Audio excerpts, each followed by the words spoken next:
The First Amendment is the protection that we have that provides this country with freedom of speech, freedom of and from religion, freedom to assemble, and of course it provides us with the free press that we enjoy today. So we're going to look a little bit at some of the legal issues that have been most paramount to journalism. I encourage you to take Comm 3404, which is the media law and ethics course that we teach here. We also have a version of it on iTunes U that I would love for you to check out, and I provided a link in our iTunes U class for you to see that. So as I mentioned, the First Amendment, Congress shall make no law, and just to cut to the chase for us, abridging freedom of speech or of the press. So the question is, what is freedom of speech? What does freedom of the press mean? And we've gone back and forth legally to try to determine that, to protect that freedom, to, in some cases, there have been attempts to contract that freedom. So there's a variety of issues that have come up that we're going to look at.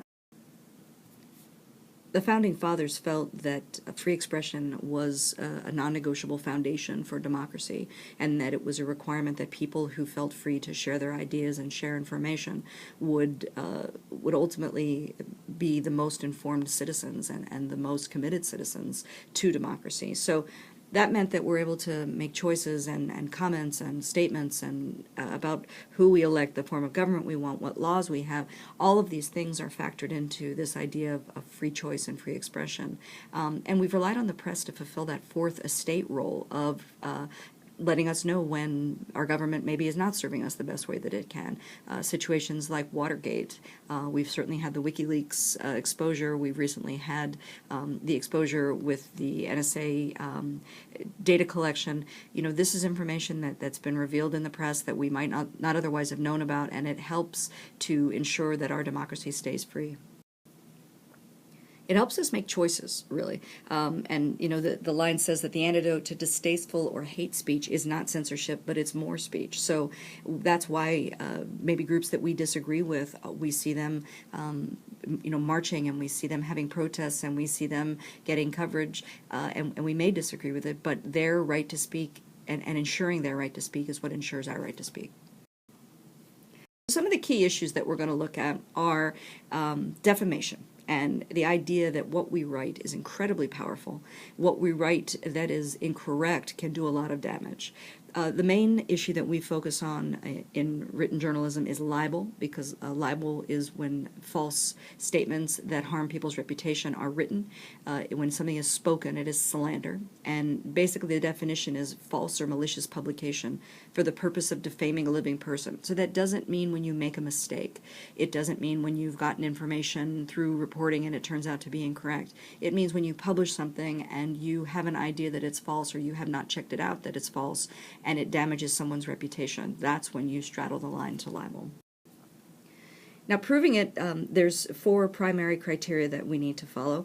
One is it has to be published, and that can literally be just one person. And now, of course, with the onset of social media, just posting something on Facebook can indeed cross you into libel territory, or putting up a tweet on Twitter.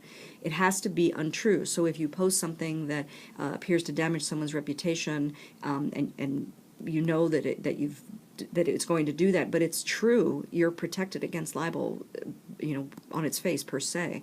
But if something is untrue, that is a key component of libel. It has to damage someone's reputation. So if, for example, that you said that I was 4'11", and I'm actually 5'1", is that false? Yes. Did it really damage my reputation? Not really. So that doesn't necessarily mean that everything that's false is libel. And then we have this idea of a reckless disregard for the truth. So that means that you knew that the information was incorrect, or you had at least the possible inkling it was incorrect. You didn't confirm it. You didn't check it out well enough to confirm that it wasn't. You so wanted it to be published that you were willing to sacrifice that tenet of journalism. And that's why we enter into libel's territory. We also have the issue of a private person versus a public person. We talk about this at much greater length in law and ethics, but at that point you look at what's called malice, and when you are looking to do harm to someone else, that is a criteria of libel against a public figure. That criteria is not there for private people. So as I mentioned, the defenses, provable truth. So if something is true, it is not libelous. Qualified privilege means that if you get the information from someone who is qualified to give it, so you get it from an accurate source and it's someone that you can trust and you publish it with the full faith of that source and it turns out to be false, you are protected by that. And then public officials, public figures, they're very difficult people to libel, to be honest, people who put themselves in the public eye. So although something may be defamatory, it may be false, and you may have had some inkling it was wrong when you published it, if you don't have that criteria of malice for them, then you are not libelous. Now, privacy is another of the big issues that we deal with as journalists because we get access a lot of times where other people don't. We have power through the pen and the words that we publish that other people don't have, although they're certainly getting more of it as we look to blogging and other forms of social media. But some of the key components we'll look at is the public disclosure of private facts. So a key case that came up had to do with a gentleman who saved President Ford from an assassination attempt. He became a public figure at that moment. For that effort that he did, it turned out that he was gay, and he sued for publication of private facts because why was it relevant that he was gay having saved the president? So, that's a case that we talk about in our media law and ethics class, and those are criteria that we have to think about. Why are you releasing information? False light, if you leave the impression that someone is something that they're not. The example that I'm showing you here with Jerry Falwell is a very famous ad that ran in Hustler where he was made out, the ad for Campari Gin had to do with your first time was the ad campaign. So Hustler did a parody of that ad and had it be Jerry Falwell's first time having sex with his mother. Turned out that parody is protected speech according to the Supreme Court, but this misleading impression was what he was fighting, Jerry Falwell was fighting Hustler magazine on.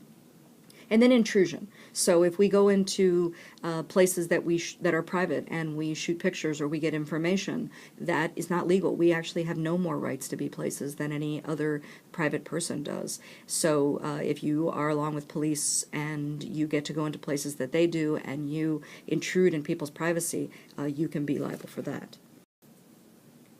So we have to understand that private people have privacy rights, and we have to balance that against our right to know. So if it's something that is newsworthy to the public in a way that we need to keep the public informed, then sometimes we cross over those privacy rights.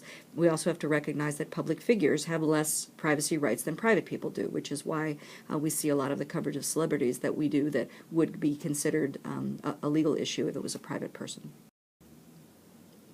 Now, appropriation is when you use someone's likeness to promote a product or a story, or you equate them with something that they did not give permission for. So the example here was a case with Paris Hilton. She sued Hallmark Cards because they ran this card with her picture on it. So we can't use people's likeness for commercial purposes without their permission. Now, copyright and trademark are issues that we need to focus on, whether a material that we're using is copyrighted, and it protects creative works. Now, trademarks have to deal with products and business relationships between companies and their customers. So recognizing the use of copyrighted material, the use of trademarks, is an important part of the legal considerations we have. Now, advertising until recently wasn't really addressed from a legal standpoint and under the First Amendment. The courts had really felt that it was beneath the Constitution, but the Supreme Court in the last 40 years has gotten involved in that debate, and actually it had to do with advertisers really, the idea of promising for products that they can't deliver. And you can't advertise things that are illegal, so we can't advertise drugs, we can't advertise prostitution, which is why you see massage parlors and you don't see that these are prostitution ads. And we need to make sure that ads are truthful. So these are all criteria that are now covered under the First Amendment. Broadcast actually has an even broader scope of legal constraint than the media does, the print media does, because of this idea that it comes into your house.